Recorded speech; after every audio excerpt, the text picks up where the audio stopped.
నమస్తే. ప్రస్తుతం మనతో పాటు AP Congress spokesperson Kasalagadda Nagarjuna ఉన్నారు. ఆయనతో మాట్లాడదాం. నమస్తే సార్. నమస్తే. సార్, పోసాని గురించి మళ్ళీ మళ్ళీ మాట్లాడుకోవాల్సొస్తుంది. ఎందుకు అనంటే, ఈయన ఎప్పుడైతే అరెస్ట్ అయ్యారో మొత్తం సంచలనంగా మారింది. ఒక పక్క టీడీపీ కేడరే వ్యతిరేకంగా మారుతున్న సమయంలో ఈయనను అరెస్ట్ చేసి మొత్తం డైవర్షన్ చేసిండ్రు అని మాట్లాడుకున్నాం.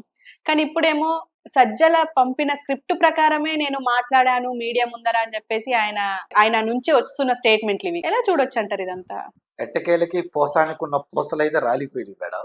ఎందుకంటే వైసీపీ అధికారంలో ఉన్నప్పుడు ఏ భాషనైతే వాడకూడదు, ఎలాంటి పదజాలం అయితే వాడకూడదు, ఎలాంటి పదజాలం అయితే సభ్య సమాజం అనేది యాక్సెప్ట్ చేయదు, రిజెక్ట్ చేస్తుంది అనే విధంగా అతను మాట్లాడటం మనం చూసాం.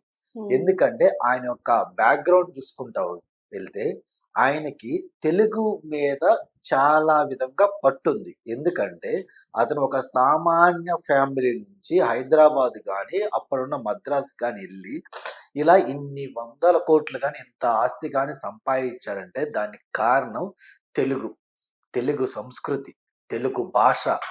ఇది ఈ తెలుగు మాత్రమే అతనికి అన్నం పెట్టింది. ఇంగ్లీషో, ఉర్దూనో లేదా హిందీనో అతనికి అన్నం పెట్టల. తెలుగు భాషే, తెలుగు రచయితగా తను మాట్లాడిన, తను రాసిన మాటలే తనకి అన్నం పెట్టి నథింగ్ బట్ తెలుగు ఒక అమ్మలాగా అంతకంటే ఎక్కువగా తను ఫీల్ కావాలి. జనరల్గా మనం తెలుగు భాషని అమ్మ భాషగా ఫీల్ అవుతాం, కానీ అతను దానికి పదింతలు ఎక్కువ ఫీల్ కావాలి. ఎందుకంటే ఆ భాషనే నమ్ముకొని అంత సంపాదించాడు కాబట్టి వాళ్ళ పిల్ల ఈరోజు బతుకుతుంది ఆ భాష మీద.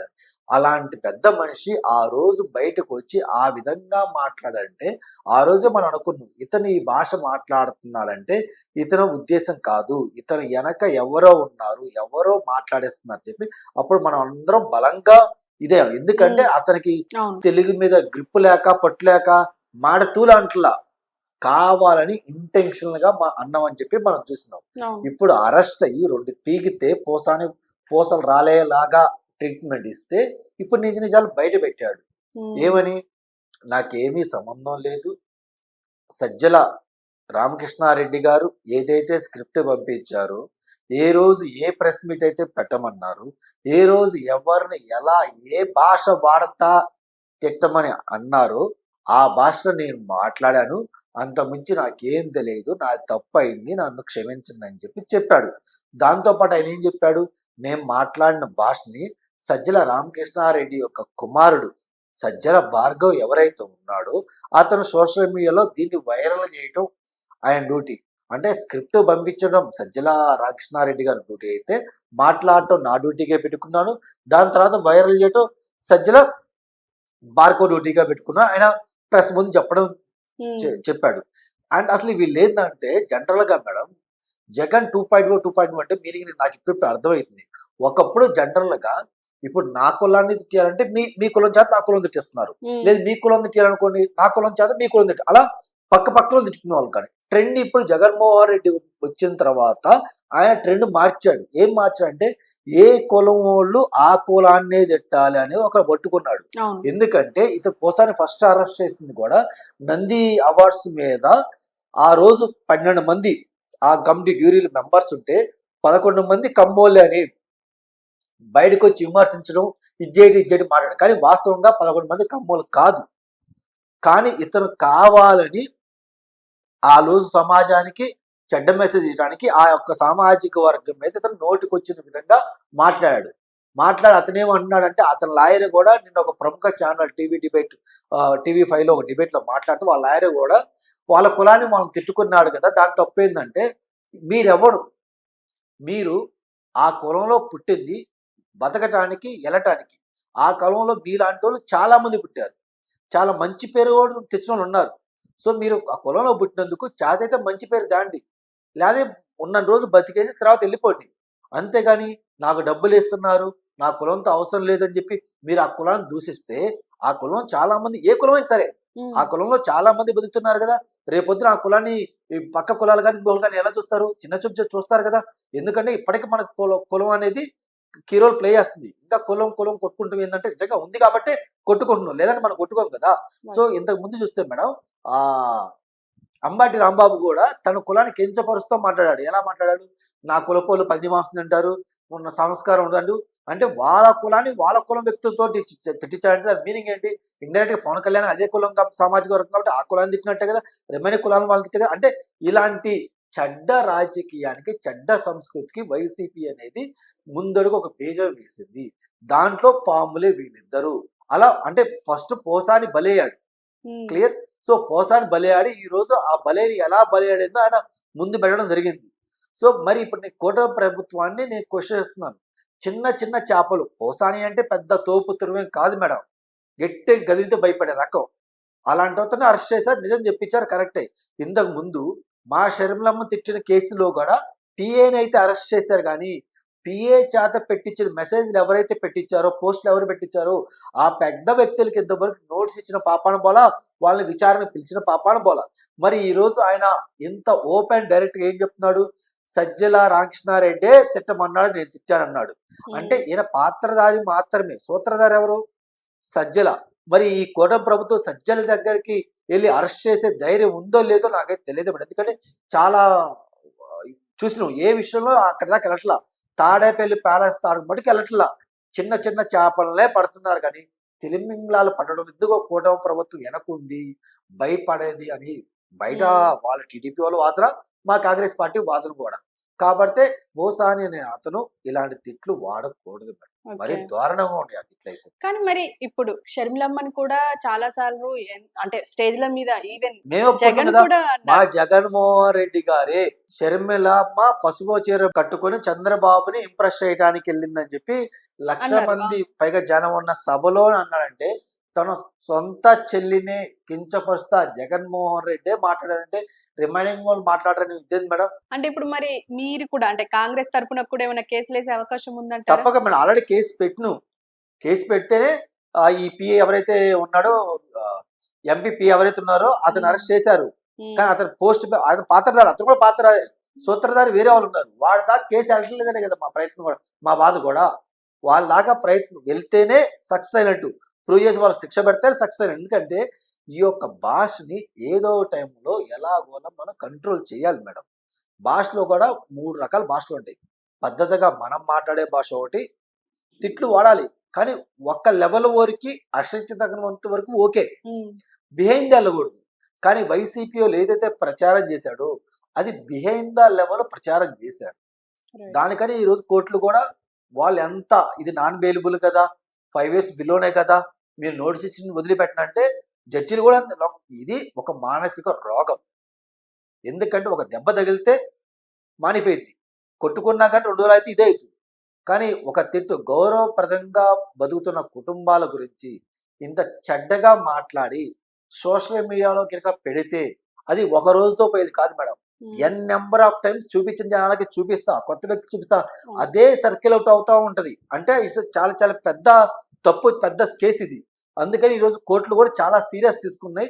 ఈ రోజు ఎలాగైనా సరే ఇప్పటికైనా ఇది కట్టడి చేయకపోతే ఫ్యూచర్ లో మనం కట్టడి చేయలేము అని చెప్పేసి భావిస్తానే వీళ్ళు మరీ సీరియస్ గా తీసుకోవడం జరిగింది. అంటే ఇప్పుడు నెక్స్ట్ గోరంట్ల మాధవ్ అంటున్నారు, ఇంకా నెక్స్ట్ పేర్ని నాని, కొడాలి నాని, వీళ్ళందరి పేర్లు బయటకు వస్తున్నాయి. వీళ్ళకి కూడా స్క్రిప్ట్ తాడేపల్లి లేదా సజ్జల నుంచే వచ్చిందంటారా? మీరు నిన్న కాక మొన్న వైసీపీ స్పోక్స్ పర్సన్ రెడ్డి అని ఒక ఆయన బయటకు వచ్చారు నెల్లూరు నుంచి, బీజేపీలో జాయిన్ అయ్యాడు.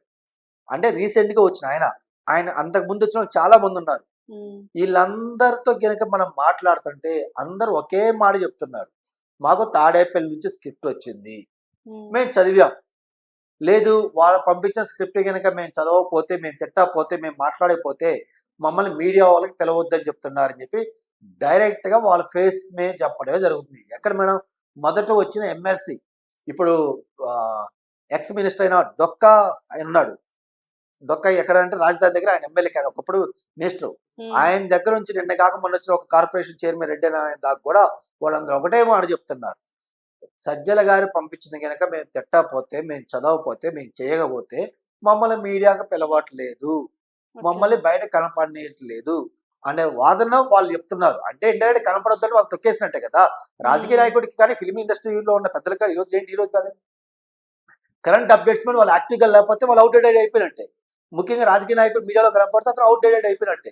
సో కనపడాలి కాబట్టి వీళ్ళు మమ్మల్ని తిట్టమంటున్నారు, మేము ఒక లెవెల్ వరకు తిట్టగలుగుతాం, ఏందో మేము తిట్టలేకపోతున్నాం, అందుకే ఆ పార్టీలో ఉండలేకపోతే అందుకే బయటకు వస్తాం అని చెప్తున్నారు.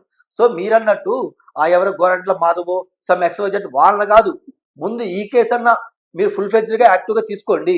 ఇతను ఏం చెప్తున్నారు స్టేట్మెంట్లో, సజ్జల రామకృష్ణారెడ్డి పేరు చెప్పాడు కదా, భార్గవ్ పేరు చెప్పాడు, తీసుకొచ్చిన వాళ్ళు ఉతకండి, అసలు కనిపెట్టండి, ఎందుకు ఈ స్క్రిప్ట్ ఇస్తున్నావు, నేను ఎవడు ఏమన్నాడు, ఏంది నిజాలు బయట పెట్టండి. సో అక్కడ కంట్రోల్ పెడితే కింద స్థాయి వరకు కంట్రోల్ వెళ్ళిద్ది. అది కాకుండా పొద్దుగురు కింద స్థాయిలో కంట్రోల్ తీసుకుంటా పోతే ఈ పైన వాళ్ళు ఏం చేస్తారు, వాళ్ళు కాదు ఇంకొకళ్ళకి అలా ఇచ్చుకుంటే వాళ్ళ చేత తిట్టేస్తారు కదా, దానివల్ల ఉపయోగం ఏముంది, ఇంకా ఎలా బుద్ధులు కంట్రోల్ అవుతాయి. అసలు కంట్రోల్ చేస్తే కింద కొసరాలు కూడా కంట్రోల్ అవుతారు. కానీ ఇప్పుడు సైలెంట్ అయిపోయారు కదా సార్, ఇప్పుడు భార్గవ్ గాని సజ్జల రామకృష్ణారెడ్డి వీళ్ళందరూ సైలెంట్ గా ఉండిపోయారు. అంటే సైలెంట్ గా ఉండటం వేరు, మనిషి మారటం వేరు. ఓకే. మనిషి మారి పరివర్తన వస్తే రెండోసారి ఇలా బూతులు తిట్టడు, నోటికి వచ్చింది మాట్లాడు. కానీ వీళ్ళు సైలెంట్గా ఉన్నారంటే వీళ్ళ గవర్నమెంట్ లేదు కాబట్టి భయపడి, వీళ్ళ రోజులు కావు కాబట్టి వీళ్ళు భయపడి ఉన్నారు. రేపటి రోజు వీళ్ళ రోజులు వస్తే దీనికి పదింతలు కనుక బూతులు వాడతారు, దీనికి పదింతలు సమాజంలో గౌరవంగా బతుకుతున్న మనలాంటి వాళ్ళు కూడా కించపరుస్తూ మాట్లాడతారు. ఎందుకంటే రాజకీయంలో ఉన్న ఒక వ్యక్తిని కనుక టార్గెట్ చేయాలంటే డబ్బు పరంగా కానీ రాజకీయ పరంగా టార్గెట్ చేయొచ్చు, కానీ వాళ్ళు అలా చేయట్లా. చాలా తెలివిగా వాళ్ళ ఇంట్లో ఉన్న వాళ్ళ అమ్మనో, వాళ్ళ చెల్లినో, వాళ్ళ అక్కనో, లేదంటే వాళ్ళ భార్యనో వీళ్ళని తిట్టడం వల్ల వీళ్ళు ఫీల్ అవుతారు, వీళ్ళు రాజకీయాల నుంచి వైదొలుగుతారు, మనకెందుకు ఈ రాజకీయం అనే విధంగా వీళ్ళు మారతారు, ఆటోమేటిక్గా మన రాజ్యాధికారం అనుభవించవచ్చు కదా అన్న దూరంలో వైసీపీ పెద్దలు ఉన్నారు. అది కరెక్ట్ కాదు. సో మేము సైలెంట్ గా ఉన్నంత ఉన్నాం, మమ్మల్ని వదిలేయండి, మేము రాజకీయాల నుంచి బయటకు వచ్చాం, మమ్మల్ని వదిలేయండి అంటే చేసిన తప్పుకి శిక్ష పడాలి. అంటే నా క్వశ్చన్ ఏంటంటే, ఇప్పుడు ప్రభుత్వం ఏదైతే చేస్తుందో కూటమి ప్రభుత్వం, ఇది ఒక కక్ష సాధింపు అని నేను అంట, మీరేమంటారు? కక్ష సాధింపు అని మనం ఎలా అంటాం? ఇప్పుడు హారిక గారు ఉన్నారు, హారిక గారు ఒక జర్నలిస్ట్, చదువుకున్న కోర్సు కూడా అదే. ఇప్పుడు మీడియా కాబట్టి మీరు కూటమి ప్రభుత్వాన్ని ప్రశ్నిస్తే మిమ్మల్ని తీసుకెళ్లి బొక్కలేస్తే అది కక్ష సాధింపు చర్య, అది కావాలని చేసినట్టు. క్లియర్? ఎందుకని మీరు పద్ధతిగా మాట్లాడారు, పద్ధతిగా క్వశ్చన్ చేశారు, గవర్నమెంట్ చేసిన తప్పుల్ని 4 చేతులతో 4 రకాలుగా మీరు ఎత్తి చూపిస్తున్నారు. దానికి మిమ్మల్ని గవర్నమెంట్ అరెస్ట్ చేసి జైల్లో పెట్టి దానికి కక్ష చర్య అంటారు. అంతేగాని మీరు ఏదో ఒక మర్డర్ చేసో, 4 బూతులు తిట్టో, 10 మంది దగ్గర 10 రూపాయలు తీసుకొని వాళ్ళకి ఎగ్గొట్టడం, ఇలాంటి తప్పుడు పనులు చేసినప్పుడు మిమ్మల్ని జైల్లో పెడితే దానికి కక్ష సాధించర్య అని మనం ఎలా అంటాం? ఎలా అంటాం మేడం? ఇప్పుడు పోసాని మాట్లాడిన దానికి పోసాని ఒప్పుకున్నాడు, ఏమని, తప్పైందండి, నన్ను క్షమించండి, నేను ఆ రోజు మాట్లాడాల్సి వచ్చింది అని చెప్పి ఆయనే ఒప్పుకున్నాడు. ఆయన ఒప్పుకున్నప్పుడు కాంగ్రెస్, వైసీపీ ఇంకొకరిలో కక్ష సాధింపు చర్య అని మనం ఎలా అనగలం? మనకు రైట్ ఆడిది, అతనే ఒప్పుకున్నాడు నా తప్పైందని, మనం ఎలా అంటాం? ప్లస్ ఆయన ఒప్పుకోపోయినా బూతులు మనకి సోషల్ మీడియాలో కనపడతా ఉన్నాయి, మనం ఎలా అంటాం మరి కక్ష సాధించరు అని? ఏదో మనోడిని వెనకేసుకు రావాలని చెప్పి మనం అంటే, అతను మనోడైనా పరాయుడైనా తప్పు చేసినప్పుడు నువ్వు ప్రశ్న చేయాలి, అబ్బాయి నువ్వు తప్పు చేసావు, నువ్వు మీ ఊరైతే ఏం చేయాలి, నువ్వు అలాంటి మాట్లాడినప్పుడు 2 పీకే అయినా సరే నువ్వు మీడియా ముందుకు సారీ చెప్పు. పవన్ కళ్యాణ్ భార్యని కానీ చంద్రబాబు గారి భార్యని వాళ్ళ కొడుకు అలా తిట్టకూడదు కదా, గౌరవంగా బతుకుతున్నప్పుడు అలా చేయకూడదు కదా అని చెప్పి మాట్లాడాలి కదా. మరి అప్పుడు తీసుకోలేని చర్యలు ఇప్పుడు 9 నెలలు అయిపోయింది ప్రభుత్వం ఏర్పాటయ్యి, ఇప్పుడు ఎందుకు తీసుకుంటున్నారంట? మేడం, మా షర్మిలమ్మ మీదే కామెంట్ జరిగితేనే వైసీపీ గవర్నమెంట్ లో ఉన్నప్పుడు మేము కేసు ఇస్తే ఆ పేపర్ని చిత్తు పేపర్లను తీసుకెళ్ళి చెత్త కుండీలో పడేశారు మేడం. మరి టీడీపీలో కూడా అదే పరిస్థితిగా, సొంత చెల్లి కేసు తీసుకోకపోతే ఇంకా బాబు గారు ఏంది, పవన్ కళ్యాణ్ గారి లోకేష్ అది, వీళ్ళు ఎవరు అసలు? సొంత చెల్లి కేసే తీసుకోవాలా, ఇంక వీళ్ళు ఎవరు మేడం, ఎందుకు తీసుకుంటారు? ఇంకా మా షర్మిలమ్మ వైఎస్ఆర్సీపీ గవర్నమెంట్ రావడానికి పాదయాత్ర చేసింది, బస్సు యాత్ర చేసింది, కొన్ని యాత్రలు చేసి పార్టీ అధికారం రావడానికి జగన్మోహన్ రెడ్డి గారి కంటే కష్టం మా షర్మిలమ్మ పడింది కదా. అలాంటి ఆమె కేసు తీసుకున్నప్పుడు ఇంక వీళ్ళ కేసులు ఎందుకు తీసుకుంటారు? మీకు అర్థమైంది కదా. మరి వైసీపీ చెప్పే వాదనని మనం ఎలా యాక్సెప్ట్ చేస్తాం? సో ఫైనల్ గా సజ్జల భార్గవ్ని గాని అరెస్ట్ చేసే దమ్ము ఉందా అని అంటున్నారు. అంతే, కూటమికి ఉందా? ఉంటే వాళ్ళని అరెస్ట్ చేయండి, వాళ్ళని కట్టడి చేయండి, అడవిలో కింద స్థాయిలో కట్టడి అయిపోతారు. మీరు కట్టడి చేయకుండా పైపైన ఎవరెవరు చిన్న చిత్తగా వాళ్ళని చిన్న చిన్న చేపలను తీసుకెళ్లి జైల్లో ఉపయోగం ఉంది?